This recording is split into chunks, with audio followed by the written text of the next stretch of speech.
All right, it's another episode of the Pin High Podcast presented by Golficity. We're going to be talking Bryson's win at the Arnold Palmer Invitational. We're going to be getting into some who's hot, who's not this week. And then we're going to obviously get into the fifth major, betting picks and DFS picks for the Players' Championship. So let's get into it.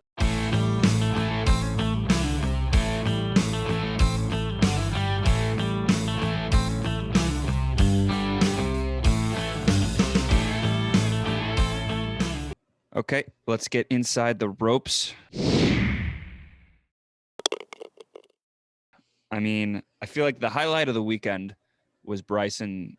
I mean, obviously because Bryson won, but even going into the weekend, like the biggest storyline was like, what's he going to do on hole number 6? And he did not disappoint at all. Yeah, I mean, during the practice round on Wednesday, I think he was going for it, like trying to get over, what was it, 350-yard carry or something. Yeah, it was into the wind, though. And it was into the wind. So I was like, oh, maybe he's not going to be able to do it at all during the week. But during the week, we also literally was a difference maker for him. That's what put him ahead of the field. I thought it was funny relatively, because yeah. It was funny because I mean, he birdied it both times, so not necessarily. It's not like he eagled, but no, but like it was fun because he was playing with Westwood on Sunday, he hit it that far. Like he hit like it was even further than the one. I mean, 170 yards in front of him. Yeah, 168 yards in front of Westwood, and they both made birdie. They not only did they both make birdie, their second approach shots literally both landed within 5 yards of each other, and they had like a football field between, like a couple football fields between them actually. Like I don't know. Bryson had a really good chip. Yards. Lee Westwood just happened to like putt one off the fringe, but Lee Westwood, impressive week. That was impressive Sunday, even like considering the situation. I mean, came out of nowhere. I watched a lot on Saturday, and he kind of came out of nowhere. It was all like everyone was kind of going crazy for Jordan. Corey Connors was just like still there. Rory wasn't doing too hot. Bryson was there, and then Westwood just kind of came out of nowhere with like another birdie on like the last hole. Some like it was, and then he was obviously paired with Bryson, which is kind of like a contrast, and I guess you could say styles. Yeah. Considering how far they hit the ball, but yeah, I mean, it was fun to watch. It was I enjoyed watch. This is one of the better tournaments to watch. Like 47 years old or something like that. I mean, he had a pretty good year in Europe. Apparently, I think he had a really good year. Didn't he won like year, and he won the last tournament, the race to Dubai and stuff like that. Which was the crazy trophy. Yeah, I mean, I was for sure not expecting Lee Westwood to be out here. I honestly in the co-lead on Sunday wasn't exactly expecting Jordan to be up there. You mentioned Jordan, Trevor, and it's just like, yeah, he didn't get it done, but like he was once again right there in it. And I'm still not willing to say he's all the way back, but like he's certainly at least like right on the edge of like winning a tournament every single week, pretty much. And I picked him to win last week. Part of me can't tell if this is like honestly, part of me is saying like this might be like a fluke for Jordan. And I hate to say that, but he's holding so many shots. Like I can't tell if that's him being like super good. Like he has a hole in one. Like he had 2 hole outs at Pebble. He had like another hole out in the bunker. Yeah. He made like a 50-foot par putt. Like it's like obviously he's good and like he's like playing like with confidence, but he's like that hole in one was ridiculous, and some of the other hole outs have been crazy. So yeah, I mean, when you look at Jordan Spieth in his prime, like what was he doing? Oh, he was holing out from everywhere. Right. He was holing out from all over, but he was making long putts. He was like just, I don't know. I think it's like almost. I'm not like complaining. I'm not complaining at all. Believe me, but I hope he can like kind of like string it together and like play like solid, like consistent golf, like maybe like. But that's also not him. That's not how he plays. He doesn't play consistent golf. He plays hit it wherever and somehow make par or make birdie. The contrast between Saturday and Sunday was quite a bit. I mean, on Saturday he was making like literally every putt, like just like 15 feet, like just about like every putt from 15 feet in. That was like pretty much just making that auto lock. We can do our Sunday. We can do our start of the week. We can do our start of the week right now. I think I saw this.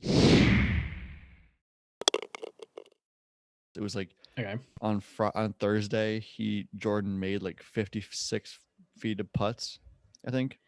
And on Sunday or Saturday through 6 holes, he made like 10 holes, something like that, like 110 feet of putts. Yeah, and then on Sunday he was not making. On Sunday he wasn't making anything in like outside of 5 feet. Like he just couldn't make on Sunday, and it was crazy because the day before he was making everything. So it was just like the difference in days. Like and that happened at Pebble, and that happened in Phoenix too. Yeah, Sunday he just can't make the putts. So here's the thing about Jordan, like, and what like my takes on him. It's like this week at the Arnold Palmer, I was saying going into it, I was like, this is a big test for Jordan. Like, see if he's really, really bad, because like it's a tough course. Like, you know, not very rewarding if you miss the fairway. But he just continues to do it. So at a certain point, we're gonna have to be like, all right, yeah, he's Jordan Spieth. I mean, whatever. He was under 50% of fairways hit again, and but also like but his course, scrambling is just so good. Yeah, the course again this week, like I saw another stat, was like 50% of greens in regulation, like, or something. They're saying basically it was U.S. Open like numbers at Bay Hill yesterday or on Sunday. Sunday was crazy. Yeah, I mean, guys, the scoring average was like the second highest it's been like in like 30 or 40 years, something like that. It's like it was U.S. Open like conditions, and Jordan still was. I mean, he still played solid, and Bryson obviously took advantage of it, but. Jazz shot 9 over. A bunch of other guys shot 7 over. Yeah. It was a tough day. Jason Day was right in there. He finished. Yeah, I think he was like 6 over. Yeah. Yeah. It's crazy. It was, and Rory made like a triple or something like that on the 6th hole. I think. That was a very impressive. Did he end up tripling it or doubling it? I think he tripled because he hit 2 off the water. He hit 2 off the water, 5 off the tee, 6 approach shot, which like same shot as you would. He made double. He made double. He made a third shot. Most impressive doubles. Like he made a third tee shot eagle. He would have pretty much. Yeah, it would have been eagle. That's unbelievable. That was so impressive. I was like, oh, my guy's gonna get like a 9, and then I mean, to have the balls to go for it again after like hitting it in the water the first time, and then hitting in the water the second time, and going for it for a third time. Like, hey, I bet he was like, what? I'm Rory Knockout. I'm not gonna miss. How far away did he hit this? I guess his 6th shot. How far away was that from the hole? He was like 244. And then how close did it get? It's like I saw a video of it. I couldn't tell. Like 3 feet, probably 4 feet. Like it was just like tracking the whole way too. It was unbelievable. Well, it almost went in the water. Yeah, no, it did. I remember I saw it land too. It was like right, like, and it kept like hooking. And you could tell like he's like watching it. He's like waiting for it to go in the water. It might go in the water. That would have been disastrous. Yeah. Rory kind of not collapsed, but he didn't play well on the weekend. Really, he was leading. I mean, a lot of people didn't really do anything on the weekend. Yeah, I mean, but like even on Thursday, Saturday, he couldn't like really do much. Like his chips weren't great. Like everything seemed a little bit off. I mean, the low round on Sunday was 1 under, I believe. Was it really? Yep, 1 under. Bryson, Andrew Putnam, and Matt Wallace. Those are only 3 players under par on Sunday. That's ridiculous. That's US Open like conditions, which is absolutely it's fun. It's a lot of fun to watch. A lot of fun to. And even with the US Open like conditions, was it Sunday that Ventura got the ace? Yeah, he got an ace on Sunday. Yeah.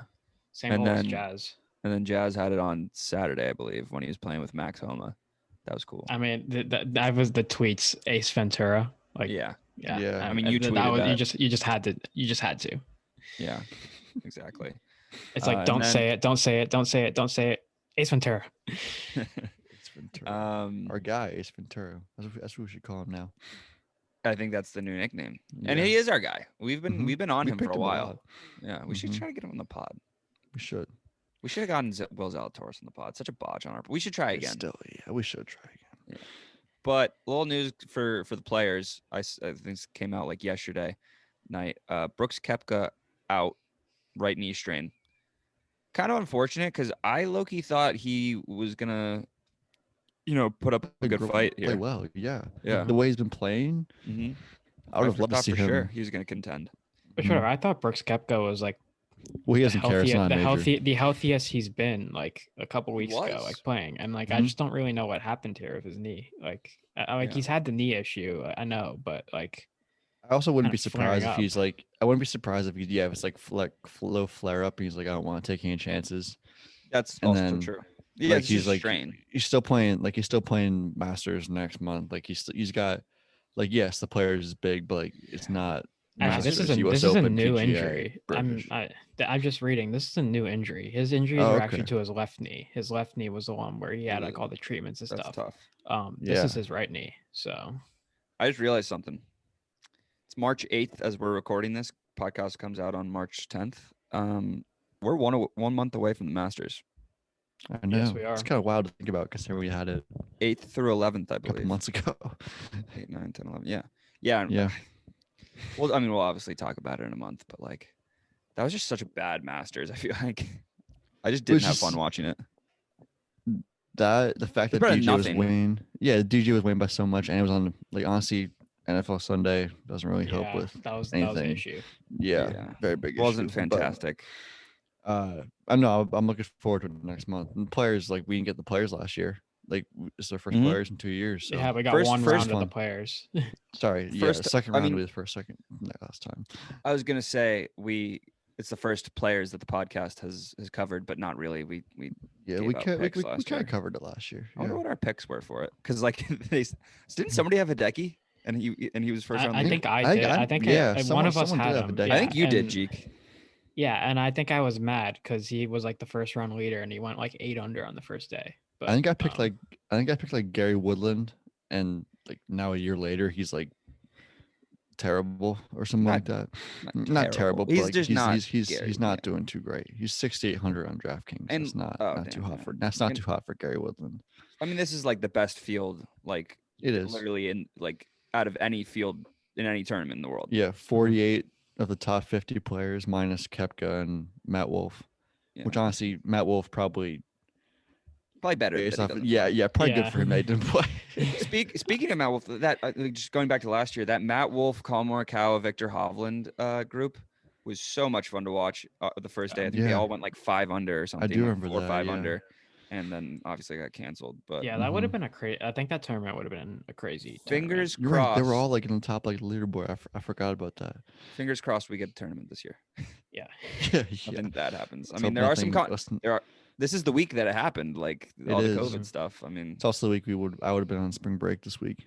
A year ago today was 2 years ago today was our spring break trip. Yeah, Hilton Head. Yeah, Pat sent me a video of it was me hitting the ball into the ocean. Hitting the ball to what's it called? Free falling. Ocean. Yeah, free falling. Yeah. Yeah. What a time that was. That was a great trip. Yeah, we have to do that again. I feel like we've talked about that trip so many times on this podcast, and like none of the stories do it justice. We haven't been able to like do another trip because COVID and stuff. Exactly, we're responsible. Except I'm getting vaccinated on St. Patty's Day, so you are, yeah. Let's move into who's hot, who's not, though. Just real quick, who's hot? I feel like we all came to a consensus that it's Will Zalatoris. The guy, I mean, I feel like every week he's just like T11, T14, T7, T11, like it's just nonstop with him. He's had like in his like this year since the U.S. Open, which was he finished T6 at the U.S. Open. He's finished worse than T20 twice. That's crazy. And one of them was what, Pebble? Yeah, one was Pebble, one was the Mayakoba. So I'm looking at them. I'm looking at it right now. He's finished since the U.S. Open. So from the days after from the Corrales Punta Cana, T8. He actually got cut at the Sanderson, which is his only cut. T5, T16, the T52 at the Mayakoba, T7, T17. He didn't play well at the AT&T Pebble Beach, T55, T15, T22, T10.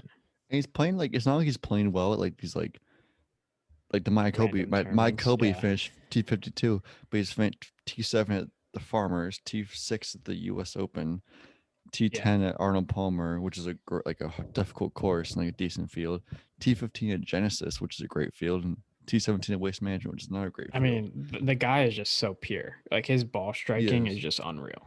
Yeah, and I wouldn't be surprised if he finished like top 20 this week too. Would not be surprised at all. And then for who's not of the week. We kind of were like struggling to find someone because we don't want to recycle people. I mean, like Cameron Champ was like 7 over this week. Like also like not like he missed the cut, I think. But we're going with Dylan Fratelli. He's missed 4 out of his last 5 cuts since he played well, since that like solo 5th finish at the Masters.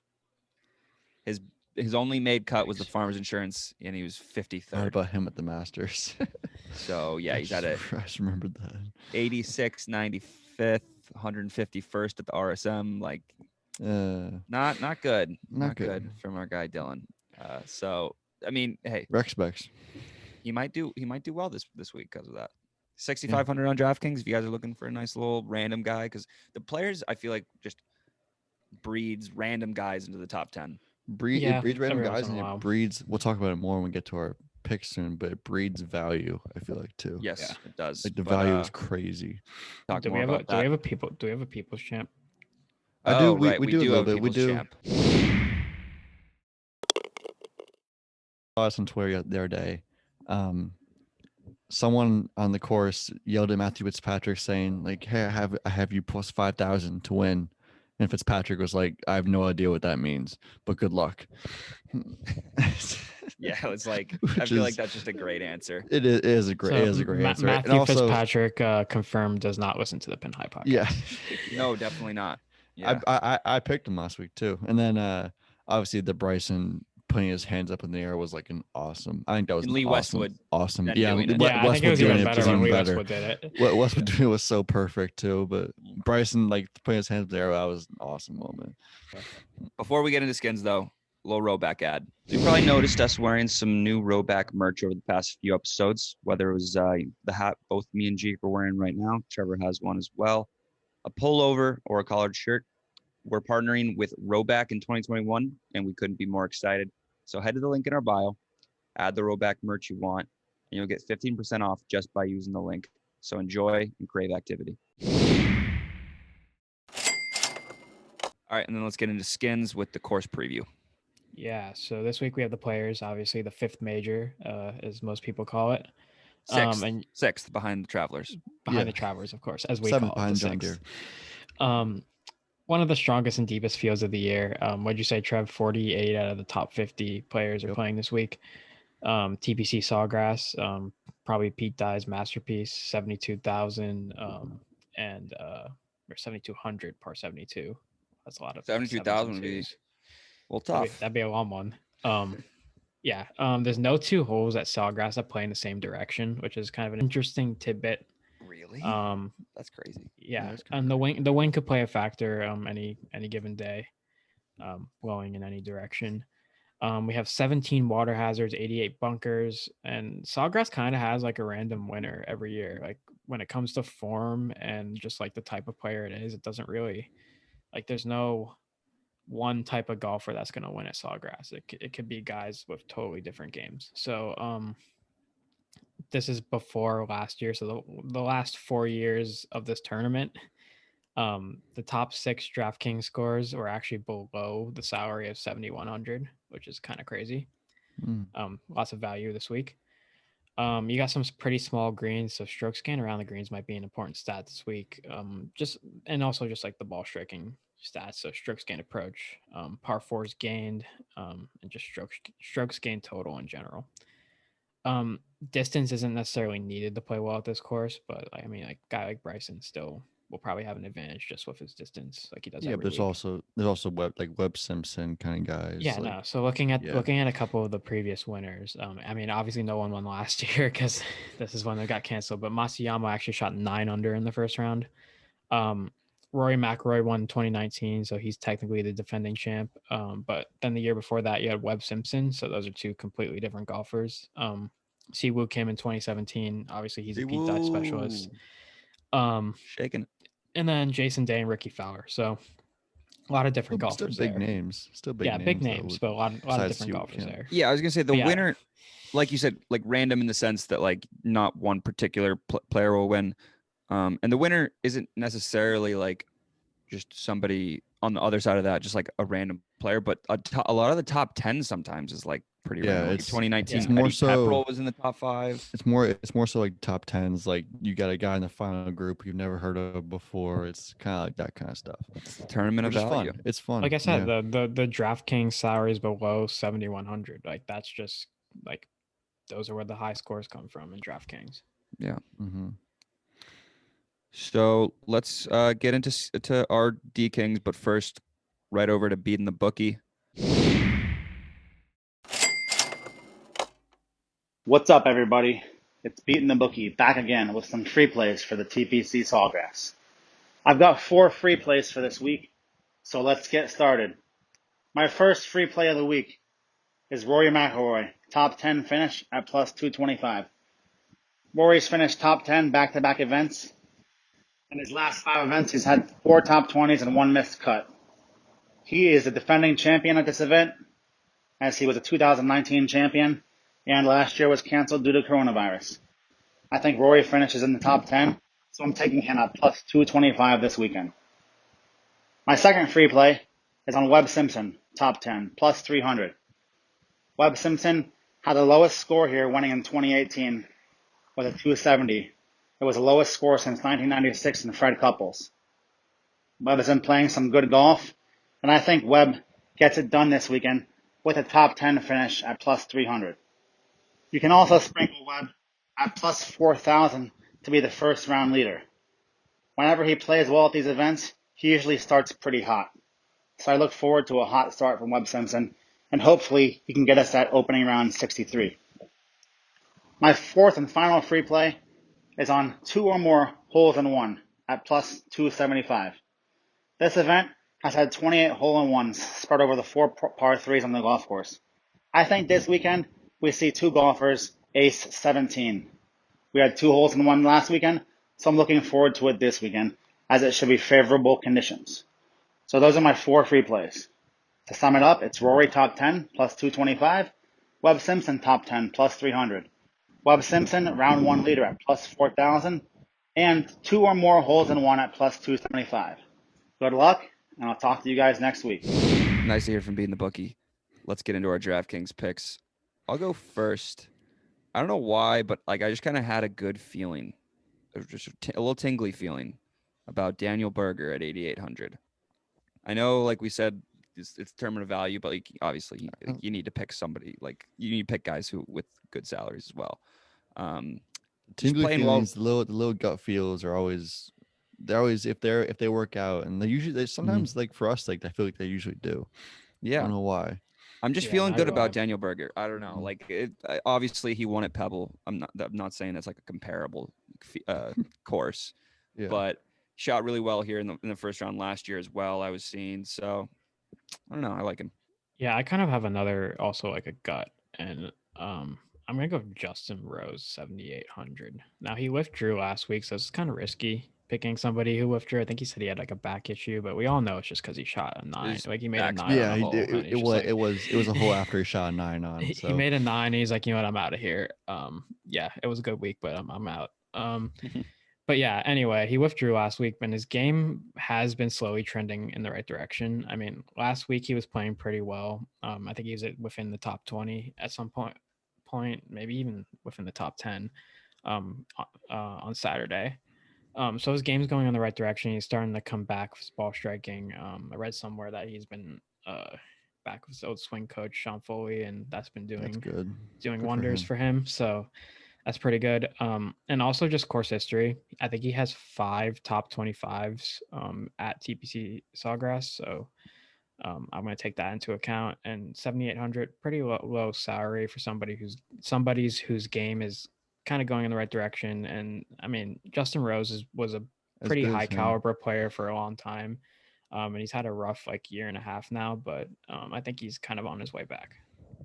Yeah, so I'll go with my first pick, Tyrrell Hatton, at 8,500 again, who's still quietly one of the most consistent players in the world and on tour.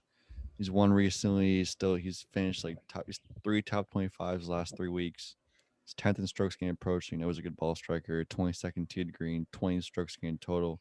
And again, 8,500, you can put him as your second or third a high salary guy, and you still get one of the guys who's probably playing the best in the last like year and a half, and he's playing much better than he has when he's played this event before. So I'll take him at that salary. I will say he has cooled off like a little bit. Like, I mean, like he's not just firing in these top 10s every week like he was a little while ago, but he's still a very good player.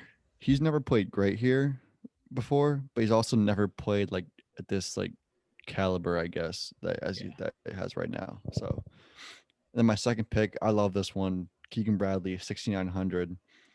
Again, I thought he was going to be a much higher salary when I looked him up. But he finished T16 here in 2019, T7 in 2018, and a couple other good finishes.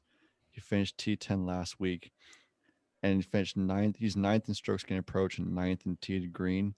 I think one of the big things for this course is like if you're playing well, like coming into this week, then you're gonna play well. Like you have a good chance of playing well in the tournament. And Bradley has course history. He has the approach. He has the iron game that you need, and he has the form as well. So I love that pick.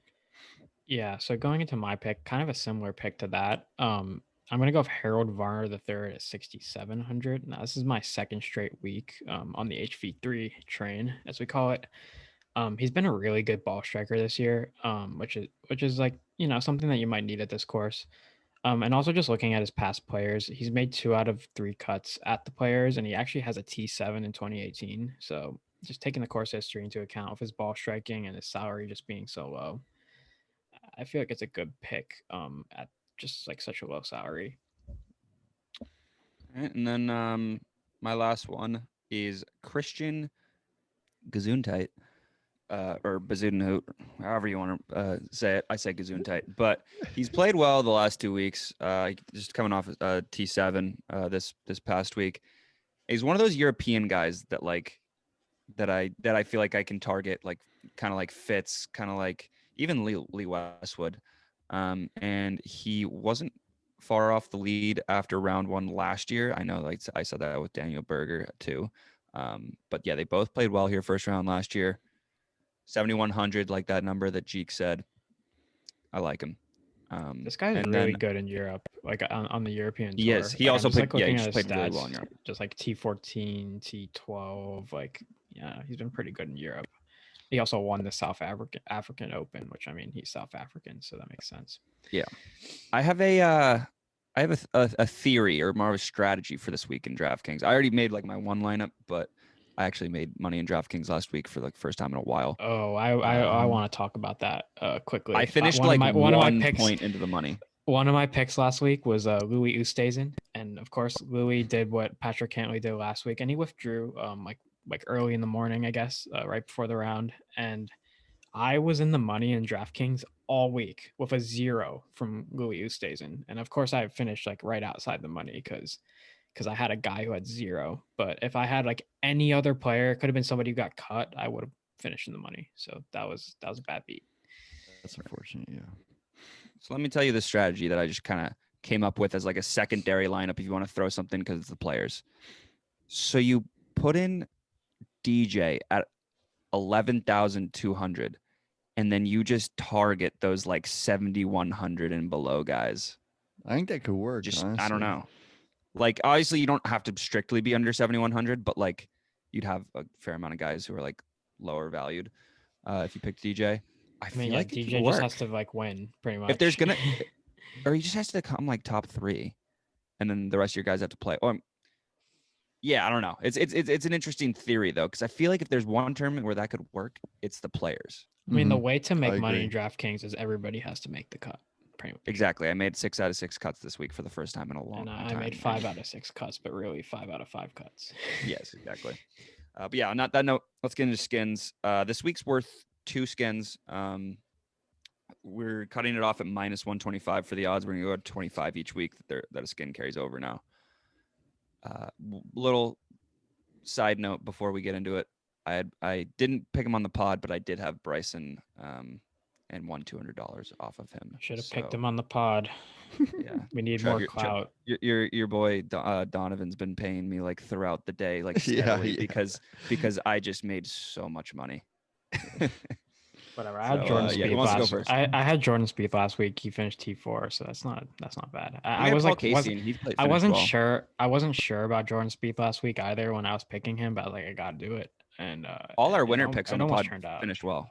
Yeah, I mean, I also like to say that I was going to make a DraftKings lineup last week, and I was going to have Molinari and Matthew Nesmith and all the guys I picked on here because I liked them so much. They all got cut. Good thing you didn't. Yeah, good thing I didn't. So that's a good one for me. So I'll go first with the picks since so Spieth T4, Max Homa finished in the top 40. He was T10. So yeah, Pat and I drew the skin last week. Yes. So my winner, I'm gonna go with Joaquin Niemann at plus 6,600. Now he's 48th in strokes gained approach this year and 11th in strokes gained tee to green. And he's made every cut in 2021. And he has a pair of runner-up finishes earlier this year, back to back, I believe. And I don't know, this guy's just kind of like a budding superstar in my opinion. He's got every piece of the game everything's good. So I don't know. I feel like this might be the coming out party for Joaquin Niemann. He wins the Players, and all of a sudden he starts winning some events. And then for my best bet, I'm gonna stick with Tony Finau. I'm gonna go with Tony Finau top 20 minus 110. I mean, this guy doesn't finish outside the top 20 like ever. He's finished inside the top 26 of his last 7. So I mean, it's Tony Finau. He's probably gonna finish inside the top 5. Trevor, you can go. All right, so I'll go my winner, Patrick Cantlay, who again is quietly might be the hottest player on tour if he didn't withdraw. I want to make that Pat picked him at concession. He's gone. He hasn't finished. He hasn't missed a cut since last year. He hasn't finished worse than T38 since October. When he won a tournament, finished T17, T13, second. T3 and T15. So I think he's kind of due, and he has great form.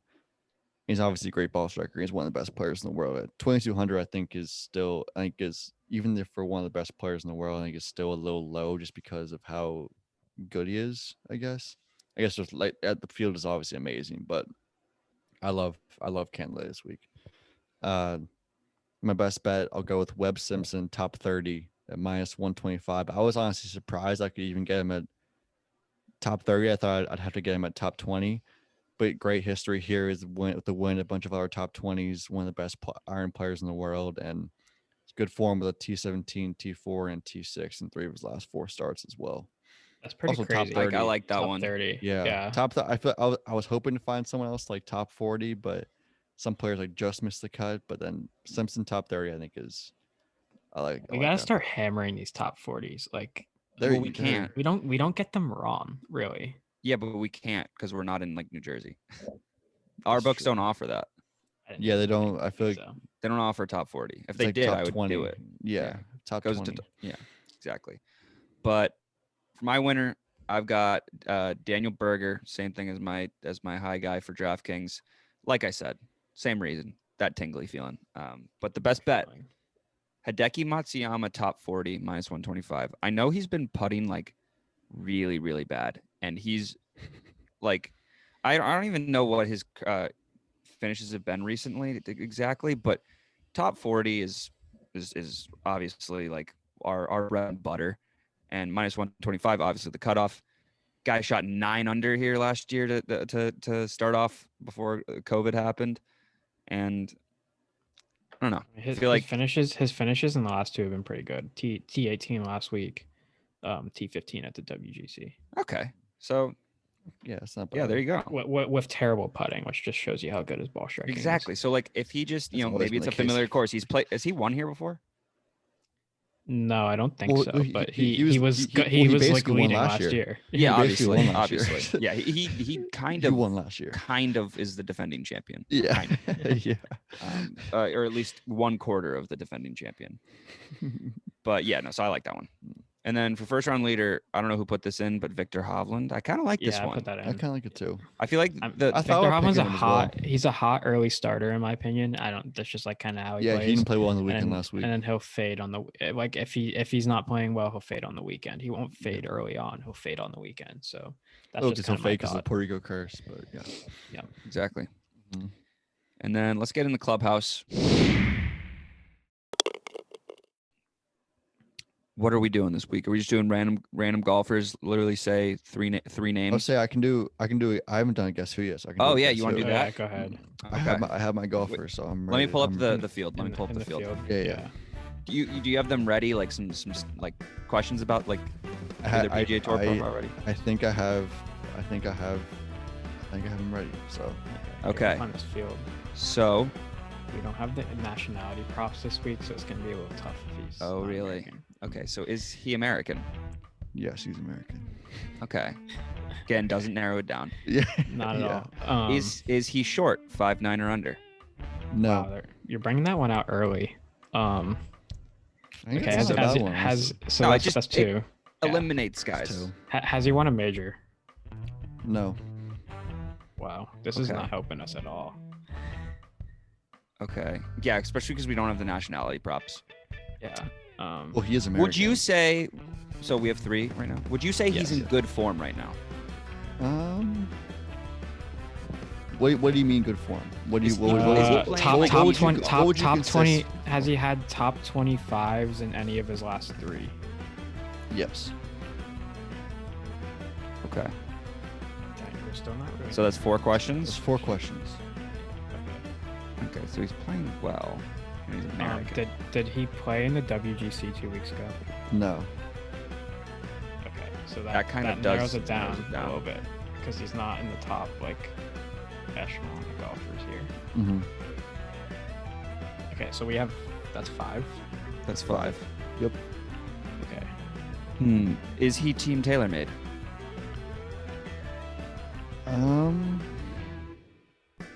That one I'm not. Exactly. I was actually going to say, he must be random enough that you don't know that off the top of your head. No, I don't think he's Team TaylorMade. No.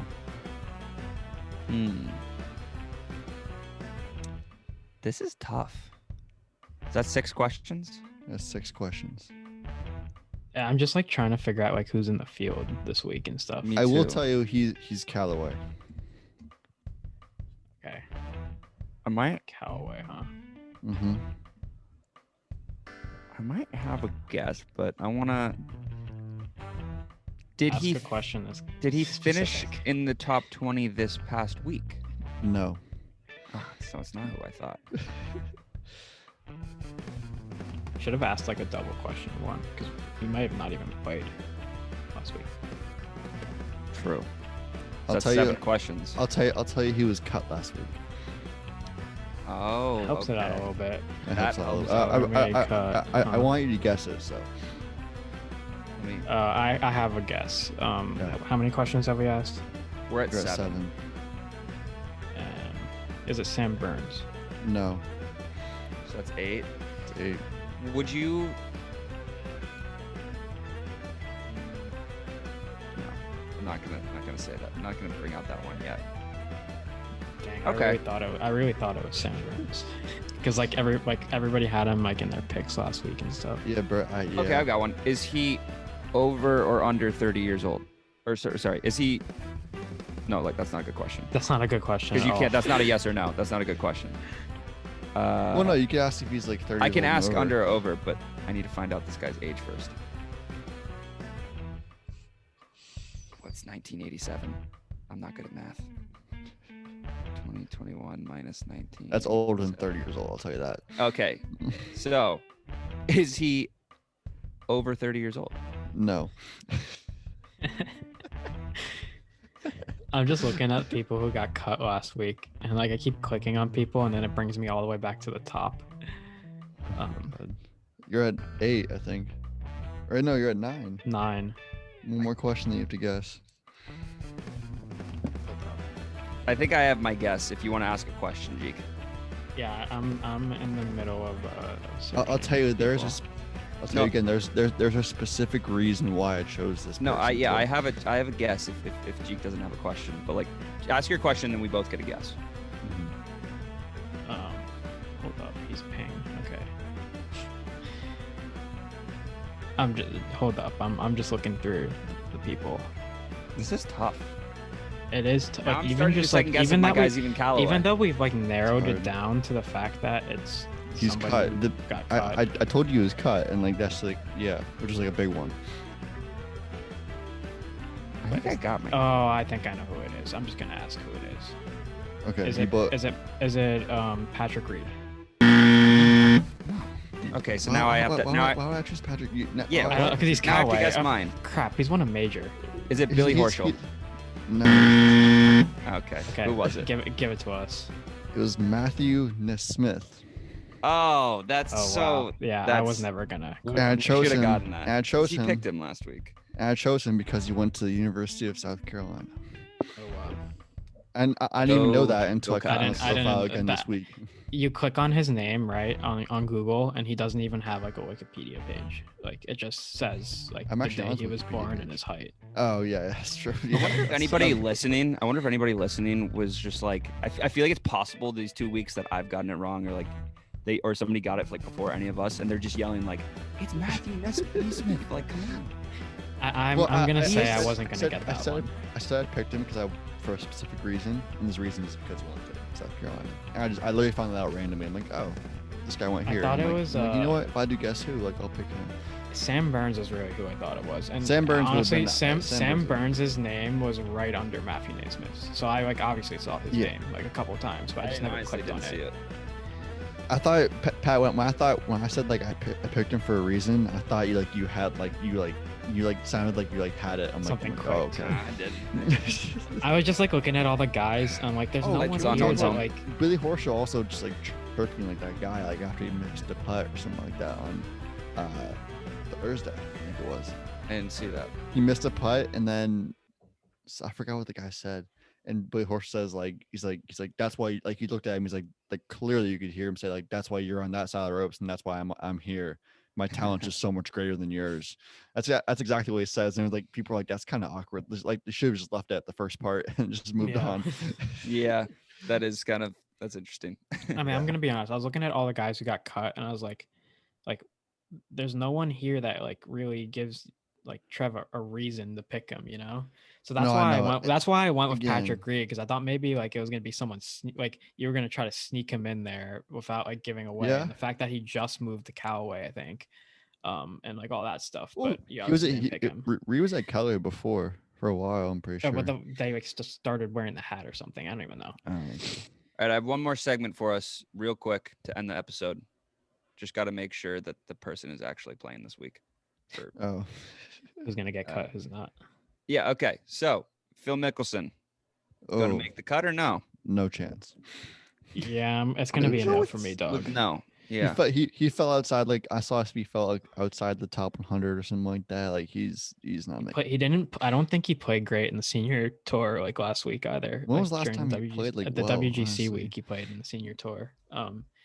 And I think my dad was watching it, and he sent like a video of Phil like hitting out of like the water or something. I was like, oh boy, he's doing this on the senior tour too. Not good. But yeah, on that note, 5th major. Enjoy. Hopefully we'll get our first winner of the Players since we've started the podcast. Yeah. Hopefully it doesn't, end after one round. Well, Hideki Matsuyama. We'll set the over under. We won Hideki Matsuyama last year. We're gonna claim it. Yeah, we're just gonna claim that now. Hideki, congrats, Hideki. You won the Players. Yeah, he's the 2020 Players champion. Yeah. We'll set the over under on rounds played this week at 3.5. I'll take what's the line at the over? Minus a lot. Watch there be like minus like your bank account. I'll put all my money on. This is gonna be like a mortgage, like a hurricane on like Saturday or something. Exactly. Yeah, it's gonna cancel. Imagine we say like it's like 3.5 over under 3.5 rounds, and they only play 3 rounds somehow. It wouldn't. And then what do we have next week? I think it's the Honda. Is it? Yeah, I believe so. Honda, then maybe the WGC. I think. Let's take a look at those. Yeah, Honda, then the WGC. Yeah. then the Corrales, Punta Cana, then the Valero, then the Masters. All right, so yeah, we'll see you guys next week for the Honda. Couple good weeks of golf. WGC is fun. I can't wait for the match play. Yeah, and the Honda's really good too. So yeah, we'll see you next week.